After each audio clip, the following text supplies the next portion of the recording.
Arestado sa Malabon ang isang babaeng dating kahera sa isang supermarket sa Caloocan na kanyang umanong paulit-ulit na ninakawan.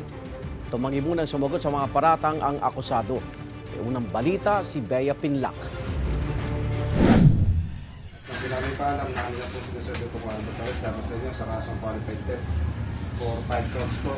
Tahimik lang ang 35 anyos na babaeng ito nang arestuhin siya sa Malabon kahapon. May warrant of arrest siya dahil sa serye ng pagnanakaw umano noong 2020. Nangyari ang krimen sa isang supermarket sa Caloocan kung saan nagtrabaho bilang kahera ang babae. Inireklamo siya ng dati niyang employer ayon sa pulisya. Yung mga kasamahan niya, kapag bibili ng produkto galing sa supermarket, siya bilang kahera, hindi niya pinapunch lahat ng produkto.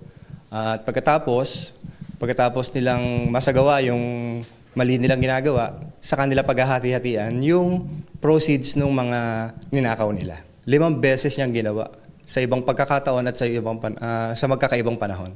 Ayon sa pulisya, bago lumabas ang warrant of arrest, nakapunta na raw sa Saudi Arabia ang akusado para magtrabaho bilang domestic helper. Itong akusado natin ay nakapag-abroad. Tapos nakauwi lang siya noong 2023. Nahuli ng pulisya ang akusado sa kanyang bahay sa Barangay Tonsuya, Malabon matapos makuha ang impormasyon na nakabalik na siya ng Pilipinas. Sinubukan naming kuhanan siya ng pahayag. Paumanhin po sa inyo, hindi ko po masasagot ang inyong mga katanungan po. Sa korte ko na lamang po siya sasagutin. 5 counts of qualified theft ang isinampa laban sa akusado na nakapiit ngayon sa Malabon City Police Station.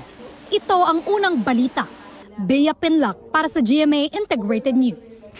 Igan, mauna ka sa mga balita, mag-subscribe na sa GMA Integrated News sa YouTube para sa iba't ibang ulat sa ating bansa.